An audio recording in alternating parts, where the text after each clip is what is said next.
নমস্কার, আমি doctor Pankaj Singhania, DM endocrinology, Arogyam health care পুরুলিয়ার তরফ থেকে আপনাদের সবাইকে আমাদের এই এন্ডোক্রিন অ্যাওয়ারনেসের আজকের ভিডিওতে স্বাগত জানাই। আমরা নানান এন্ডোক্রিনোলজি বিষয়ে কথা বলি। আজকে আমাদের বিষয় হলো শর্ট হাইট বা শর্ট স্টেচার বা হাইট না বাড়া। আমরা সবাই জানি, ভাবি যে সবাই যেন লম্বা হয়, দেখতে ভালো হয়, কিন্তু অনেকেই আছে যারা লম্বা হয় না, ছোট হয়, এবং তাদের মধ্যে অনেকেই আছে যারা খুব ছোট, হাইট খুবই কম হয়। এদের ক্ষেত্রেও কিন্তু এন্ডোক্রিনোলজির একটা ভূমিকা থাকতে পারে।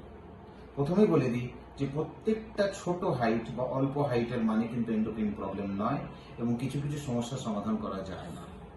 যেমন, যদি আপনার মা বাবার হাইট কম হয়, যদি আপনার ভাই বোনেদের হাইট একটা অ্যাভারেজ বা কমের দিকে হয়, যদি আপনি এমন একটা কালচার, দেশ, একটা এরকম জিওগ্রাফিক এরিয়াতে থাকেন যেখানকার হাইট কম হয়, তাহলে কিন্তু আপনার হাইট সে অনুপাতেই হবে।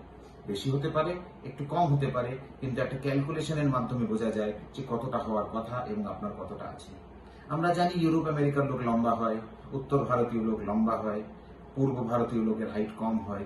এগুলো কিন্তু নর্মাল। আমি কিন্তু আজকে এগুলোর কথা বলছি না, এবং এগুলোর চিকিৎসা করা যায় না। আমি যেগুলোর কথা বলছি সেগুলো হলো হরমোন সংক্রান্ত রোগের হাইট কম হওয়া।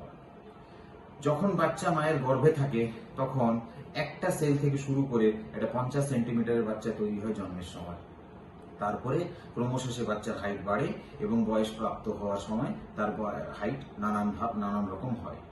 150 সেন্টিমিটার, 160 সেন্টিমিটার, 170 সেন্টিমিটার, নানান রকম হয়।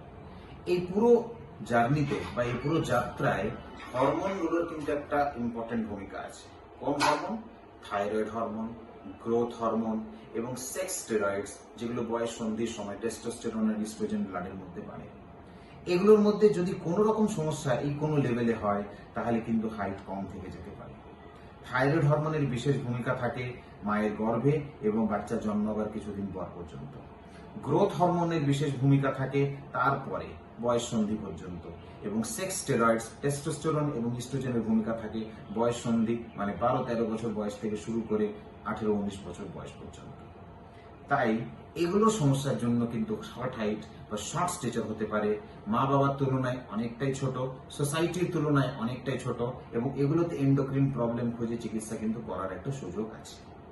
থাইরয়েড আমাদের থাইরয়েড গ্ল্যান্ড থেকে তৈরি হয়, গ্রোথ হরমোন আমাদের ব্রেনে একটা পিটুইটারি গ্ল্যান্ড থাকে, সেখান থেকে তৈরি হয়, এবং সেক্স স্টেরয়েডস আমাদের ওভারি বা টেস্টোস্টেরন টেস্টিস থেকে তৈরি হয়। যদি থাইরয়েডের কোনো সমস্যা থাকে, থাইরয়েড হরমোন কমে যেতে পারে, হাইট শর্ট হয়ে যেতে পারে। যদি পিটুইটারির মধ্যে কোনো টিউমার থাকে, পিটুইটারি গ্ল্যান্ডটা যদি নষ্ট হয়ে গিয়ে থাকে, পিটুইটারি কোনো অপারেশন বা রেডিয়েশন হয়ে থাকে, বা কোনো জেনেটিক কারণ থাকে, তাহলে গ্রোথ হরমোন তৈরি হবে না, হাইট শর্ট থেকে যেতে পারে। এবং বয়স সন্ধির সময় যদি টেস্টিস আর ওভারি সঠিকভাবে কাজ না করে, তাহলে সেক্স স্টেরয়েডস তৈরি হবে না, হাইট কিন্তু ওই অবধি গিয়ে থমকে যাবে, তারপরে বাড়বে না। তাই আপনাদের যদি কারোর মনে হয় আপনার বাচ্চার হাইট কম আছে আপনাদের অনুপাতে, আপনার আশেপাশে প্রতিবেশী চেনার মধ্যে কেউ আছে যার হাইট কম আছে, শর্ট আছে, তাহলে বা খেটো যেটাকে বলা হয় সেটা আছে, তাহলে কিন্তু আপনি সেগুলোকে আমাদের কাছে নিয়ে আসতে পারেন, একজন এন্ডোক্রিন ওপিনিয়ন নিতে পারেন। আমরা প্রথমে খুঁজে দেখব যে তার হাইট ঠিকঠাক আছে কিনা। অনেক ক্ষেত্রে মা বাবাদের মনে হতে পারে তার বাচ্চার হাইট কম, কিন্তু শেষমেশ দেখা যায় যে মা বাবার অনুপাতে, সোসাইটির অনুপাতে, ফ্যামিলির অনুপাতে বাচ্চার হাইট কিন্তু সেই বয়সে কম নয়।